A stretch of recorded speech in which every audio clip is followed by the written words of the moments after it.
When you look at the NBA during the playoffs, they send a representative in and you watch the games, and when a team is down 3-0 in the series, they show you film of the previous 3 games and they tell you what to look for and what to concentrate on. And what they do is they program and train those referees to make calls for that team that's down in the series, so it doesn't become a sweep. It goes from 3-0 to 3-1, maybe 3-2, generates a lot more revenue and income for the entire league. Well, nobody really ever comes down and says, fix this game or we need the Lakers for ratings. But what they do is they'll show you plays that happen early on in the series and show you things to concentrate on.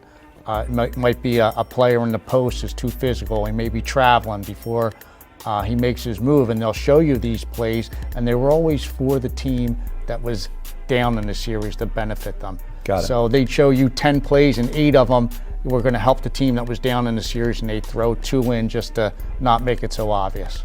Some referees in the NBA that have some trends and have problems or have relationships, positive or negative, that spill out onto the court in the NBA. I don't think they're fixing games, but I think there's so much subjectivity still in the game. I think there's situations where relationships are positive and negative, and I think it spills out onto the floor. Chris Paul and Scott Foster just got into it recently, and I think that when Foster has the opportunity, he's going to continue to stick it to him. So is that okay though? It's okay because the league allows it to continue to happen. Drop down and tie my shoe up, so hopefully see if we see the replay.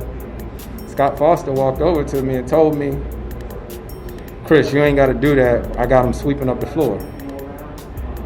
Okay, cool. So I start tying my shoe back up, and he still called the leg game. That don't make no sense. I don't know. It was a lot of fun. I got a tape tonight. Yeah, Scott Foster at his finest. You know what I mean? Yeah. He just never fails. They locked into the game plan. Guys playing hard, competing. We got to try to, limit their free throw attempts. They're shooting a lot of free throws.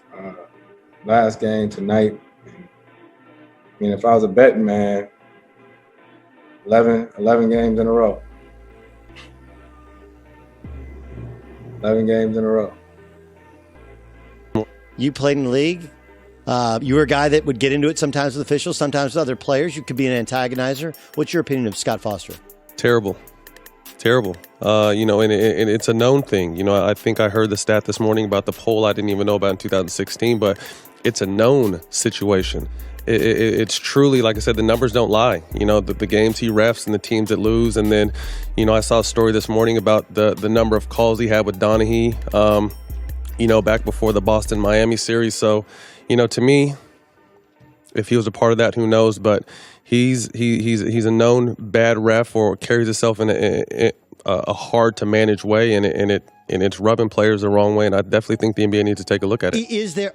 And the referees are paid based on advancement from the first round to the second round, the third round to the finals, and they know that you're being graded on certain things. So Bevetta would say he was the NBA's go-to guy. He was put on game 6s to make game 7s. And he said that. Said that several times, and a lot of times he was, on a game 6 that helped the Lakers advance to a game 7, or it was a situation where Portland should have won a series. The Lakers won because of a lot of the calls that he made. The famous Sacramento game 6, where things happened at the end of the game that just seemed flat out backwards. For game 7, Leonard called for the offensive foul, and this is a terrible call. Definitely manipulated. When you talk about Dick Bavetta in 2002, I don't know if you remember the famous Lakers-Sacramento game 6, right? Yep.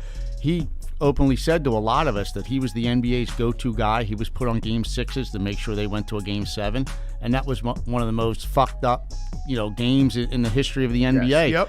And when you talk about 3 referees supposedly making so many mistakes in a conference final game, where in America can you perform at that level in your job so poorly and still go to the next level and ref in the NBA Finals and get another bonus of $20,000?